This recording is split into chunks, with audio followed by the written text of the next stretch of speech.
Okay, so you're ready to exhibit or have a stand at a show or event, and you're like, oh, what now? This is the episode for you because I know that while you've invested, and it'd be so great to just rock up and hope that you hit the ground running, it's not actually a very good strategy that I'd recommend to my clients. So we're going to make sure that you get everything that you need in place. We're going to plan. And so this is my ultimate guide to shows and events for Equine Business Part 2, how to plan a perfect event. So let's do it. You're listening to the Stable Business Podcast. I'm your host, Jenny Bush, here to chat all things equine business with a new episode every week from me or from the best in the biz. Now, don't forget to leave a review and, of course, hit the subscribe button so you don't miss an episode when it drops. So welcome to the Stable Business Podcast. I am so excited you are back. So today we're talking all about shows and stands and how to plan for sales and leads and how to make sure that you set up your stand for success. So welcome to the Stable Business Podcast. If you are new here, my name is Jenny Bush, also known as the Equine Business Assistant, and I'm an online business coach and consultant here to help you to elevate your business, to create that stable income, to create that balance in your life as well. But before we actually dive into today's episode, do make sure you head to jennybush.com and book in your free consultation so we can get your business moving faster to the next level. All you have to do is go to jennybush.com. It is actually a coaching session, so you can share your business goals and your steps and walk away with some actionable strategies to grow your business right away. So I hope to see you on there. But also, if you find value in this podcast, please subscribe and leave a review wherever you listen from, because your feedback and support are incredibly helpful in helping me to fulfill my mission, which is just to help as many business owners as I possibly can this year. Okay. That's enough of that. That's enough of the intro. Let's get on to today's topic. So we're looking all about how to plan and prepare for a show. If you're wondering, how do I know if it's the right show? Go and have a look at for yesterday's podcast or the previous podcast to this one, or go and have a look at my website. In the blog post, I've got 5. Yesterday I was talking all about how to know if it's the right show for you. In the next podcast, we're going to cover how to actually have a successful show stand. I'm then going to talk about my essential show trade checklist. Essential trade show checklist. Oh, my tongue is tied a little bit today. And then what we're going to do after we finish the show to keep that flow going. So if you've been in my world a little while, you know one of the things that I'm key on and I'm big on when it comes to working with my clients is I always try to get them to do what I call walking the course. And this is if you were going to do anything, if you're going to go and do dressage, if you're going to go and do jumping, whatever it is you're going to do, you need to actually know, okay, what do I want to have happen? Where do I need to go? Etc., etc. And we can do the same when it comes to planning our show stand. So get a clear vision. Okay, what do you want from this? How do you want people to feel when they see you? What do you want it to happen? How do you want to make it an event? What do you want people to remember about you? And just ask yourself sort of those questions, because once you've got that, from there we can build out a really successful strategy for your show. So as I said in yesterday's podcast, you need to understand, why are you going? First of all, why do you want to do it? Is it to boost your business in terms of sales, or are you going for brand recognition and leads? So ask yourself, how am I going to do that? How am I going to make sure that I collect leads easily, ideally digitally with is a great way of doing it, because that way you can get them to tick all the GDPR boxes and do that. But otherwise you could perhaps use cards, giveaways, etc. But how can you just make sure that you don't actually miss any leads? Because if you're going there for leads and you're busy chatting to one person, what can you do? So some of the best examples that I've seen over the years have been using the QR codes, flyers, maybe little cards, putting things in bags, anything that's going to help people to reach out after the event as well. If you are creating forms or slips, so if you are going, okay, right, I'm going to have some postcards. I used to do this back in the day when I did used to do shows with my previous business. I used to have little slips that they'd fill out. But what you need to make sure if you're doing that is you need to keep them safe, because again, they've got people's data on them, and you do have a responsibility under the Data Protection Act to make sure that you are doing all you can. So just check on that. And also, if you are asking questions or getting them to fill out the slips, keep it to ideally less than 5 questions, because you want people to be able to answer it quickly. You want to be able to write it down and pop it in a jar or whatever really, really quickly. So be sure to do that. And also say, if you are getting them to write stuff down, make sure that it's really, really clear that you'll be contacting them and when you're going to be contacting them, and get that permission to actually contact them after the show so that you've got permission to market to them. Then I'm going to ask you, like, how are you going to make sure that on that, if you're there for sales, how are you going to make sure that you actually increase the value of every sale? So I want you to make sure that actually you're making as much money as possible. They're expensive doing shows. So could you entice a higher value order? Now, if you haven't gone to my website and looked up the part 1 of this, I actually did include a calculator on there that will help you to go, okay, this is my average sale. This is what I generally get when people buy. If you're not sure of that, go and calculate it and work it out. And then you can work out how many sales you're likely to need in order to break even.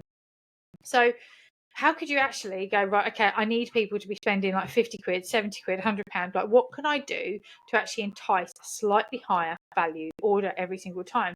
So perhaps you could think about doing a special offer of like a gift. So spend X today and you get this free.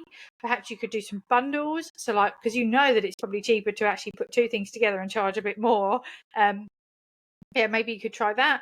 Maybe you could say, okay, if you spend so much at the show today, we're going to give you £10 off website orders. So that could work sort of as a double whammy, because what I've spoken about before is we want to make sure that we're increasing the lifetime value of clients as well. So get them onto the website. Could you do something that's going to get them to spend again with you? You know, increase the lifetime client value. So important. And I had this last year. I bought, as I was going around, if you see my video of the National Equine Show last year, you see some of the people that I was talking to, and one of them was Nikki from Nixie Body, and I really thought those knickers were awesome, and I love a good pair of knickers. I mean, we all need a good pair of knickers as ladies. So I bought a couple at the show. Well, I've actually gone back and bought more because they were so good. So yeah, don't just think it's what you get now. Like, is it worth getting that because you'll get more repeat business afterwards? And say, I have probably spent another £100 with it. So it does happen. I'm proof of it. I've done it. Yeah, so maybe something, there's a show special. The show special. See, I'm getting so excited about it. I can't even get my words out. But show specials, I think, are really key. I have nothing worse than going to a show and yeah, you've got all the lovely things, but I could just hop online later and get it. Might even get it cheaper. Like, why should they buy it now? Why should they buy it now? Why should they buy it from you now? And there's nothing worse than going to a show and you go, and sometimes we all love a good bargain or whatever, that we couldn't get anywhere else. So can you do something that they can't get anywhere else? You know, it will really enhance the amount of sales that you do. Sometimes I've loved it when people have demonstrated the products. So I've been at shows before and I've had like hand massages and actually demonstrating products, and we all know how they love to clean your boots as well. I always buy those. So I know that these things work. So maybe you could do a bundle, so offering a complementing product with every sale for an additional nominal amount. So again, go back to the boot people that I'm not going to name, but I always fall for this. They'll always offer me the boot cleaner and the boot leather stuff and some sponges for a deal. So I get it. It's just no brainer. So with some thought, you can actually increase the sales and get more sales after the event as well. So plan that out. The next thing I want you to think about planning is how you're going to actually leverage the heck out of this event. Like, don't just think it's just the event. Yeah, actually, you've got all the stuff that you can lead up to, all the stuff afterwards. Can you create photo opportunities? Yeah, photo opportunities for people to share and post, but actually at the thing. So maybe you can create like those fun frames, that have your details on them. Maybe you could do a seat with a nice backdrop. And I noticed this actually at the London International Horse Show in 2023. Fairfax and Favour, I think it was, had a beautiful bench with a really nice background and all bannered out, and it looked amazing. And so people were sitting there and having their pictures taken. It looked brilliant. So could you do something like that? And one of the things that I've done in the past, and my daughter will probably kill me about this, but one year I was doing the local tendering show, and I was doing it to promote the charity, and I made my daughter dress up as a horse as to be the mascot. And give out stickers. It was just something really simple, but she was quite happy at the time because she was younger. She wouldn't do it now for me, I don't suppose. But we were giving out like stickers to the kids, and then we had colouring sheets that again had our details on them, so the kids could actually colour and take those away while they were there. And while they were busy doing all the crafts, I was busy chatting to the parents about what we did and the ethos and everything like that. So it made it a bit more memorable. It made it fun. Also, I would let her have a little bit of a wander around the show because again, it was promoting things out and about and seeing. One of the other things that I love seeing people doing is when they give away bags. And I know this is crazy, but having those bags, like having a bag with something, and then they carry it around and everybody's thinking, where did you get that bag from? Where did you get that bag from? So that could be another way of sort of getting more memories, more people seeing it. But also, in order to leverage this event, like, can you find any hashtags, any locations, any collaborators that you could actually do stuff with before and after the event to boost the reach? And you're going to want to make sure that you're building the buzz. So making sure that you're putting it out on social media, that you're promoting that you're going to be there, making sure that you're emailing your list and letting them know you're going to be there. Perhaps you could even book some people to come and talk to you at like the stand or something, and book that in, because again, we know that one of the best ways to get more people to your stand is have people at your stand talking. It really, really does make a massive difference. So yeah, be putting out why they should visit you at the show, what offers you've got, tease them that there's a special there, because you've got to leverage as much of this show afterwards. And then ask yourself, like, are there any PR opportunities? So sometimes there's some stuff that you can do with the organisers, but maybe there's some stuff that you can do afterwards. Maybe there's some meetups. Maybe there's some networking that you can do. But you can always sort of really, really leverage the event. Remember, it's not just actually that specific event. I've been to shows and made some amazing business friends. I've still got connections now from when I did wedding shows that were just, we just gelled, and we were able to collaborate after. And I was able to put business their way, etc., etc. So think about it in that terms as well. There's a lot of leverage that we can be doing. So the next thing I want you to think about is like all your marketing materials, because it's such a good idea to make sure that you've actually got things to give away to the visitors. So that could be flyers, business cards, stickers, goodie bags, pens, key rings, tote bags. I'm trying to think of all the things that I've had in the past. And it does depend on your budget. Totally depends on your budget, but say there's lots. A roll of stickers probably would be less than a tenner, that you could give out. Colouring sheets, you could probably get 1,000 of those printed quite easily and cheaply. I wouldn't have thought there would have been a lot. If you've got kids stuff, flyers, make sure that you've got some things that you can actually give away. One of the things that I used to remember from being a kid going to shows, all those funny hats. Do you remember the hats that used to be like card hats you put on? I don't really advise those. I think they're ridiculous and nobody's going to wear them. All those, the little like the stickers with like the pom-pom things, but all those things do pay off, and they make it fun, and they give people a reason to come for you, and you're handing them out, and you just never know whose hands they end up in. I think I've probably even got a few pens in my pot with names and things on that I have no idea where they came from, but again, it's still making sure that every time I use it, that brand, that business is in front of my eyes. So thinking about those a little bit, and make sure that you order plenty. And so with flyers and things to give out, you know that you can use them after the show. So actually, sometimes it's worth the investment as well if you don't use them all. There's probably other events and things that you can be doing that, going around even at the event, maybe leaving a few with some of your ideal collaborators would be a good idea for you. So the next thing I want you to think about in terms of your planning is like, how are you going to follow up after the event? And this is so key, and like something that I don't see people doing very often or very effectively. But if people have entered a competition, make sure you go back to every single person if you possibly can and let them know who the winner was, because that way they also know that you did genuinely choose a winner. And I've done it so many times, entered competitions, I've heard nothing. There's been no announcement, no nothing. Get them onto your social media. So what could you do to make them do that? And you could say, I mean, even if you don't intend to email everybody, say actually make sure that you're following us, because we'll announce the winner there, and so on. So they can see you actually do what you say you're going to do. Because sometimes I think some businesses have just run these competitions on the stand as a way of getting people's details, and then they've never really used the details, but then they've never really drawn it either. And I think that's totally wrong. So make sure that you actually do have that in place.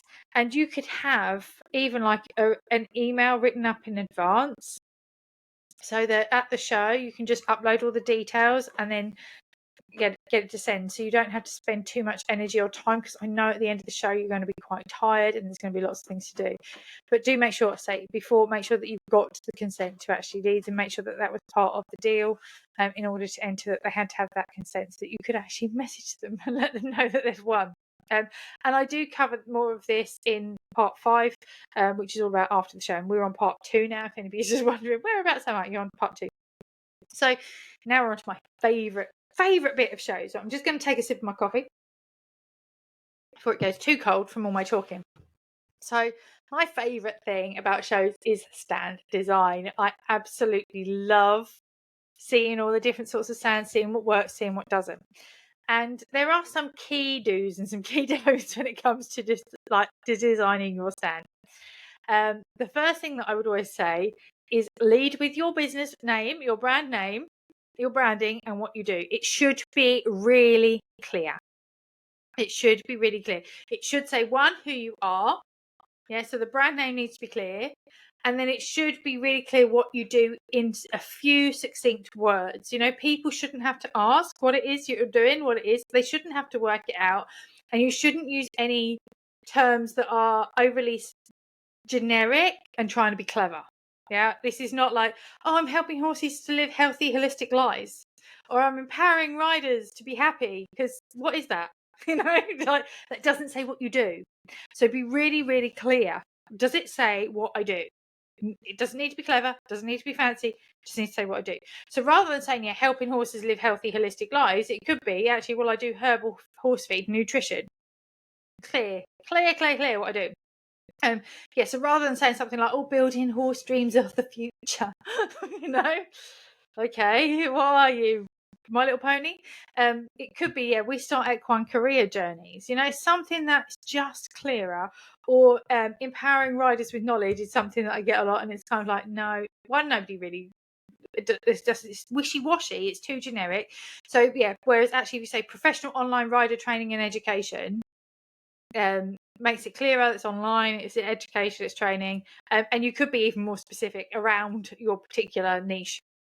But yeah, I know it's tempting to look clever, and we want to make sure that we look all fancy and such, but it doesn't benefit our businesses. It doesn't. And it's kind of like why I often say to people, just do things like blunt and to the point sometimes, because it won't benefit your business. So if in doubt with those statements, or if you're not sure, and it's got to be just a short paragraph, it should be just a sentence, really. You don't want a lot. It's got to be really clear and to the point, punchy. So if you're in doubt, head to the Equestrian Business Support Network and post it. I will answer. I'm sure there's plenty of other members that will go, yeah, it's clear what you do, I get that, and you can define it, and they might even give you some ideas. That's what the group is there for, the Equestrian Business Support Network, and it's a free group. If you aren't in it, you're welcome to join. It's a free group, and of course don't forget to buy a badge and wear it to shows, because that's why I do them, so that you can actually go out and network. I was just seeing if I got one to hand, but I don't. But the idea is that you can get the Equestrian Business Support Network badge, shove it on your bag strap, shove it on your jacket or your coat or whatever, and that way you can spot other members, and you can also then start to chat about business and life and everything, and say, oh, we're in the same group, isn't this awesome? Now, the other thing that I want to think about when it comes to getting your brand name out there, making sure that it's really clear, is I see a lot of businesses putting it on the tablecloth, right? And this is a no for me, because anybody that's walking, even if like everybody that's walking past, it's going to block it. Anybody standing at the business is going to block it. You're not going to see it. So it's got to be above eye level, ideally like above what people's heads are, so they could just look up and see it, but they don't have to crook their necks, not like miles up.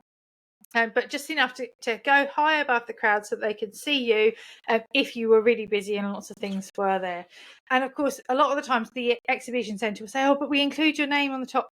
Don't rely on that, right? It's tiny, it's bland, it won't stand out from everybody else at the show. So don't think, oh, they've got my name up there, I don't need to bring anything with my name on. No, You do. You really, really do. And again, like, be aware of like where you are positioned, your location. Like, can your business be seen from all directions? Can your name be seen from all directions? Do I have to stand face on and look at it in order to get it? Or can I see it as I'm walking past so it catches the side of my eye? So make sure that you can do that, because that will make such a massive difference so that people can actually know who you are. And you can do that with roller banners, vinyl banners, light up banners. I really, really like the light up banners. They're not out to everybody's budget, but I really like them. You can get like sheets printed that you can hang up, boards done that are actually made to fit the, depending on what you've got. You can have boards up high. You could even do some like easels probably.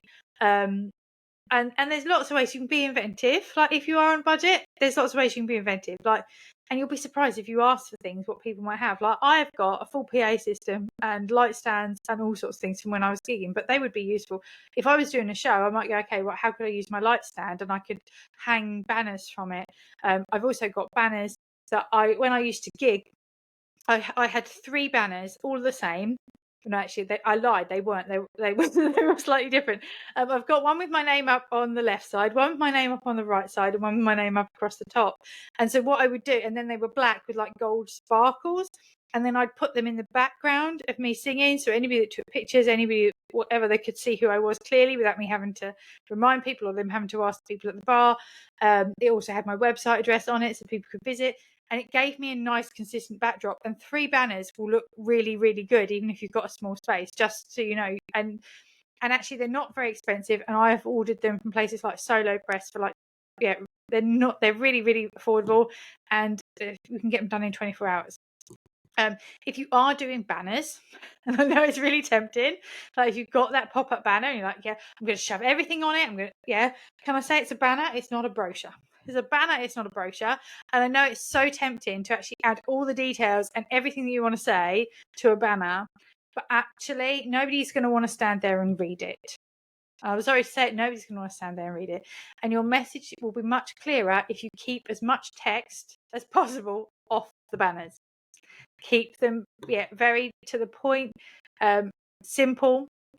Think of them more as the address in the back of the stand, because you can keep all the text and the info to your flyers and your brochures so that people can take them away. You don't want them on the banners.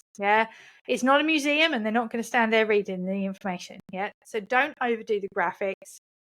Don't overdo it with too much, or lots of photos. Too much information at once is just impossible for anybody to get through. So think, okay, this just needs to look classy. It needs my business name nice and high. It needs what I do very clearly put. Again, not paragraphs and paragraphs. Maybe a push to the website, and go and have a look at some of the banners that you think, oh, actually, that's really good. And what I have included in the blog post is some links to some things of other shows, so you can go and have a look and just see how it could be done, and what you want from your business. Like, what do you want it to look like? And I like them when they're actually kept bland, and then you've got that consistency, and you can dress it up with other things, and again, also, if things are changing, if your business changes, and they adapt, they evolve. If you've kept the banner quite plain, it will last a lot longer in terms of reuse and repurposing. Now, the next thing that I want to talk about in terms of stand design is lighting. And it's so tempting to just think, well, I'm outdoors, or I don't need lighting. But actually, to make your booth stand out, lighting is so important. And poor lighting will just make make it all just shrink to the background. You won't see your stuff properly. And what I find is, in a lot of exhibition centres, the lights just come straight down, which means they light this top. So imagine they light your top of your head and they'd light your shoulders. They wouldn't light your face very well. And it's the same with your business. They're going to just light anything that's on the flat and not anything on the side. So it is really important to think about it. And a lot of, if you're going through, like doing a show through an exhibition centre, a lot of the time they will have options for you in terms of lighting that you can hire and pay for. But it doesn't have to be really super expensive to get some lighting that will work for you. And to make sure that you don't have those sort of dodgy shadows. Of course, if you're doing a show outside and you're not in a tent or a gazebo or marquee or anything, the lighting is going to be a little bit better. But as soon as you get into the gazebo, it's not going to be great. So it can be harder. But what I would suggest doing is maybe lighter colours. Yeah, whites, going to make sure that the light is reflected.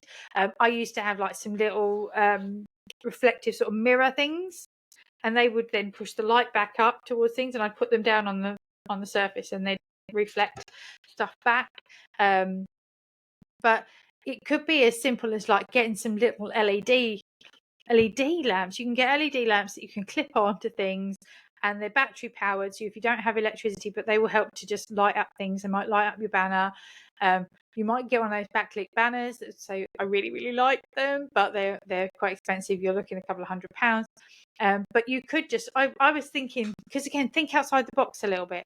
If you can, make sure that it's safe, but think outside the box and test a few things. And one of the things that I was thinking about was, I used to be a musician, so we used to have our music stands, and on those we'd have lights that come down. Maybe even some of those would work for you. But have a look, have a play, and see what you can come up with. And I know that I had loads of little like clip-on LED lights that I would just clip around, and they just dazzle onto some of my pieces. And it can be as really simple as that. And LED lights are so easy to grab hold of, and especially battery powered ones now, so we've got no excuses. But if you are bringing electrical items to a show, you probably will need to have them, if they're plug-in ones, you need to probably have them PAT tested and certified beforehand. So make sure that you're aware of that, and you ensure that you do make sure that you follow any health and safety risk assessments, and everything is done in a way that you don't have trip hazards with wires, and it's safe and secure. And fire risk assessment is key, because don't forget, some lights get really hot. So yeah, you need to be aware of like the types of bulbs and things, and make sure that you're not actually likely to set fire to everything. And so I know this because I've got a really old PA system.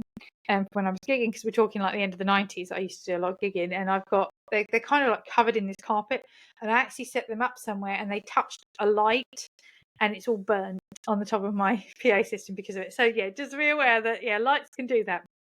And there's some really good examples on YouTube as well that you can go and watch, that will also help you to see what I mean around that, and how you can do some good lighting and things like that. So yeah, furnishing your stand is point number 3. So how are you going to actually furnish it, to give it the feel that you want? So you can hire stands and displays, you can use folding tables, but we also want to make sure that we're utilizing that height so that things are evenly distributed, and we've actually got things up and not all down. Because again, if you've got everything down on a table and everybody stands there around you, they're not going to see. So can you have things up higher? One of the things that I used to take to shows, which is, I know I laugh a little bit, but you know those like they're wooden doors, but they're kind of like slats, like slots. And I had 2 of them. I haven't seen them for years, but I'm sure you can get them from like B&Q, but they're kind of like slatted doors. And I had 2 of them that I hinged together, so they kind of open, and then I would have like the cards of my jewelry stuff would slot into them, and they would hang, and I could stand it up on a table, and it would be a really easy way. It was cheap. I painted it. It looked great, and again, it was my brand colours, so it used to give that height to help people to do that. But when you think about furnishing your stand, also you've got to think, okay, what about me? What about me? Because you're going to be on your feet all day, so do you need some chairs? Now, I would avoid, and I know you're going to hate me for this, but I would avoid having low chairs actually on the stand. It's fine if you've got one and it's hidden around the back and you're hiding around the back or whatever. But the reason I'd say don't, unless you're planning to do like client consultations and bring them down with you to sit down and have a conversation, I would avoid sitting, because when you're sitting low, you can't make eye contact with people, and that's what's going to really help you, is to like make eye contact, say hello, smile, and be approachable. So if you take like higher stools or seats, that is far nicer for you and far nicer for them as well. So it still gives you a chance to rest your feet, but it just means actually I can meet people eye to eye. And what I used to do when I used to do shows is I had this ironing stool. Again, I used what I had around the house. I was on a budget. So I had this ironing stool that you used to be able to like adjust the seat. You couldn't sit on it because it was at an angle, but you could perch and you could lean on it, and it would also fold flat. So I could easily slot it in my car with all the show stuff and the table and everything else, and I'd use that throughout the day. So what have you already got that you could do? So the next point about your stand design is we want to make sure that it's really clean and it's clear and it's uncluttered. And I know it's so tempting to just go, well, I'm going to fill every single inch of everything because I've paid for this stand. I'm going to have everything everywhere, and to fill the wall space and to fill the floor. But actually, clutter detracts from the key things. So actually think about how a shopper experiences your stand, where you need to have the things that are going to catch the eye, and less is more. If there's too much stuff, they won't be drawn to the things that you want them to be drawn to. And again, your booth, I know you'd love it to be there, but it's not your brochure, it's not your website, so it doesn't have to have everything on it, because you can say, we head to the website, we've got more of this, we've got more of that. You can take like people's details and you can get back to them about any stock if you don't have it available at the time. And actually, you want to keep some stock back a little bit to replace. And I've discovered, and you can test this out, it might not work for you, but I discovered actually when there's less out, you tend to sell it more because people think they're going to miss out. They've only got 3 or 4 of them there. Whereas, if you've got 20, 50, whatever out, all of the same thing, people are going to go, oh, well, actually, there's loads of them, so they're not going to be so tempted to buy. So maybe use that to your advantage. And so I have posted there are some videos as well. If you go and look at the shows, you'll be surprised. If you go to YouTube, you'll find that there's videos of people walking around the shows that you're going to. So go and learn from what's happened in the past and go, how could I do that better? How could I put my spin on it? How can I make sure that my business gets the most out of this? And also, when it comes to sort of the clutter, point number 5 leads into that a little bit, and it's all about, like, can people get round your stand easily? Like, one of my pet hates, and I had this a lot at the London International Horse Show. Sorry, it's me taking another sip of my coffee. But one of my pet hates is when somebody's stand is so full and cluttered and it's so tight. As soon as I go into them, and I might actually want what they've got, but because as soon as I go into them, it's so tight, it's so cluttered, and as soon as you've got 2 or 3 people in there, you can't move, and I just want to get out. And I feel that that's probably not the best look. You're not going to sell all your stock anyway at a show. So think about, can people genuinely get around it? And I know it's tempting because they're expensive and you can only afford the space that you've got. But actually, sometimes think, what would be better? Like, how much of this is actually going to sell? Don't be tempted to fill every single tiny bit of your stand. Make sure that people are able to get in and out of it. Make sure that it's open and it's not too tricky to navigate around. Because again, if it's all too cluttered and it's all too close and you can't get around it, chances are people are going to bump into stuff anyway, and you just can't see it. And think about this yourself. Like, has there been trade stands that you've visited in the past, and ask yourself, what did I like about that? What ones didn't I like? How can I make sure that? And then that brings me on to tip number 6. I'm going ahead myself. Tip number 6, and that is to actually set it all up beforehand. Not at the show. Don't wait to the show. Like, really spend a good day or 2 putting it all up, working out where things work best. Yeah. And you can mark out with some masking tape or whatever on a floor how big your booth is, so you can keep it in the space. But practice the setup of the show ahead of time, because sometimes they don't give you very long to get it up and running. And you don't want to still be setting up once the doors are open and people are there. So mark out the space that you need and play around with the design. Also, take some photos. Take photos to see how it looks like this, how it looks like that, and then sit down and actually go, right, how does this look? But also maybe print out those photos. It's another pro tip. Print them out and put them in with your stand kit, so that when you're setting up, you don't have to find it on your phone. You just like, okay, here's where I wanted everything. Here is how I planned it. You can draw it out in advance, like, so you've got visions of it.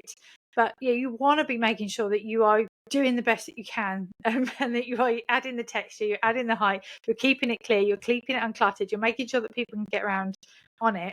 And then say, if you want any extra help on that, if you've got your photos or whatever, get some feedback. Use the Equine Business Support Network again. So another shameless plug.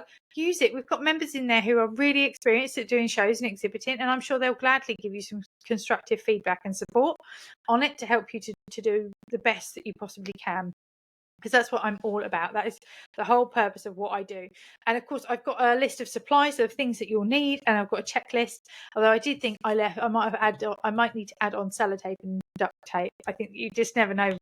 You always need duct tape, don't we? But yeah, use that. And then of course, you're going to think about how you're going to engage with people. So how are you going to make sure that you're engaging with people as they move around the show? Because say nothing will attract more people to your stand than people at your stand. And if it seems busy, if people are walking past and go, oh, there's lots of people over there, they're going to come and be nosy about what's going on with you too. And of course, you can't control people's behaviour. And somebody sort of said, well, how do I make people engage with me? And it's like, well, you engage, you don't make them. It's like you can't control that. You have to take the first step. So you have to work on what you can control. But that's normally thinking about the experience at your stand. So why should they come? Why should they visit you? What could you add in? Could you have a giveaway? Could you have a demonstration? Could you have testers? Could you have freebies? Could you have visitors come to your stand that are like Insta famous or whatever? But what could you do? Maybe it's movement. Maybe you could have a TV screen with some video or projector. Just anything that's going to help you to stand out will really, really help people to be around that. And of course, when you're doing that, you want to make sure that you're making that conversation and having chit chat with people as they're going. Like, so you're asking, how are you finding the show? Have you travelled far? You know, things that aren't yes or no questions. Really, really key for that first interaction. Because if you say, can you help? Can I help you? Are you looking for anything? Or are you just going to get it a no? Because people they don't know the answer. They just knee-jerk no's, you know, and they're not coming with anything in mind a lot of the time, especially to shows. So it could be, oh, what's the weather like outside? Or yeah, how far have you come? Or how are you finding the show? And so I've put some questions about this on the blog as well, so you can go and use those and write out your own and have those on hand. So again, you've practiced them in your head. And so this is why walking the course is really key. So imagine you're standing on your show. Imagine people walking past. Imagine you smiling and making eye contact and not sitting down at the back, and practice in your head asking these questions. Because then when it actually comes to real life, it's going to be so much easier, because you're not going to be like, oh, gosh, I've got to speak to people. I've got to look at people. So you can ask some of those questions. And that also then brings me on to who's on your stand to help you.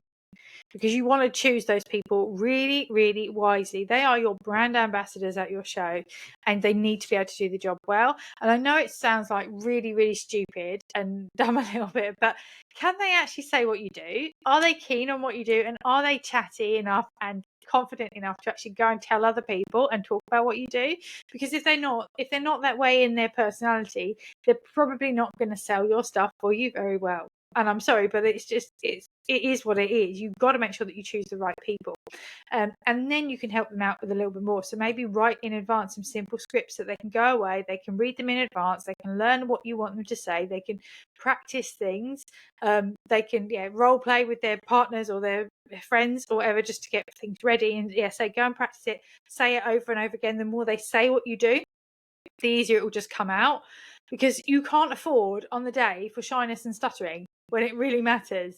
You need people that are actually going to be able to have that genuine conversation, but because they kind of already clued up, they're already chatty, they know what to say, they've practiced what you do, they've rolled it off their tongue, and it's going to be so important. And I remember going once, I think it was at the Suffolk show, and I went to visit a very well-known brand, big designer brand, and they just totally ignored me. Like the staff totally ignored me. I wanted to try something on. I was going to ask a question, and I'm standing there and I'm trying to catch their attention. And I think they did clock me, but they just totally ignored me. And it's changed how I feel about that brand entirely. And I know that isn't the business owner. And I know the business owner would be mortified, absolutely mortified. But it does matter. It really does matter. So perhaps even like one of the pro tips I've got on this is, if you've got friends or people that are coming to visit, don't tell your staff that they're coming, and just ask them, can you pretend to be a client or a customer, and just see how they go, so that I can keep an eye and constructively make sure that we're going to get the right thing going. Because it really, really matters. And of course, then my final point is at this show, to make sure that you are planning to look after you. this is so important. This is a massive step. There's so much to think about. There's so much stress. You've got to get there. You've got all the other stuff. But you will get tired. You will need a break. You will need rest. And you need to make sure that you look after yourself well at a show in order to make sure that you can keep going, especially if it's a long show. So make sure that you've got times for those breaks, because again, sitting at the back eating when it's a busy period may put people off. I mean, you might have a show where there's opportunities for you to take those breaks and people are out there watching things or whatever, so that you can have that moment. But if there's not, be aware of that. Like, what can I do to make sure that I can have that break? Because you will need it, and it also means making sure that you've got things for you as well to make it more comfortable for you. So have you made sure that you've got some somewhere to stay, to get good sleep so you're not too stressed? Have you got good food? Have you got water? Have you got comfortable shoes? Have you got mints and things to suck on? Maybe you need to get some of those energy, like those glucose tablets or something to keep in your pocket, just to keep things going. And I remember, there was one London International Horse Show while it was still at Olympia. I mean, we're going back a long time, actually. But I remember walking around the show and there was somebody sitting on their laptop at the back of their stand, just working away. And I just remember thinking, okay, I get the idea that you're trying to multitask and work, but actually you're missing out. You're missing the chance on having that conversation, meeting people, telling them about your business. I can't always get that from walking past. And if I'm getting the vibe that you don't want to be disturbed because you're working, I'm not going to come in and look at what you do. So think about that a little bit more and say, I have put together an essential show checklist, which I'm going to tell you a bit more about. And this is a very long episode, and I apologise, it's a very long episode, but I hope you've got some key nuggets from it. I hope it's been useful. But ultimately, ask yourself, what's my objectives for this show? What do I need to do to make it happen? How do I need my energy to be? How do I need my energy to come across? What do I need to do to look after myself in order to make that happen? How do I need to behave, or my staff need to behave while we're on the stall? How can I grow my business or event actually after the event and improve my chances of somebody actually following up and checking out my business even more when I get home? And that way we're going to be able to plan for a really super successful show. So I'm going to talk a bit more about how to have success on the show stand in the next episode, but I hope you enjoyed this and I will see you soon.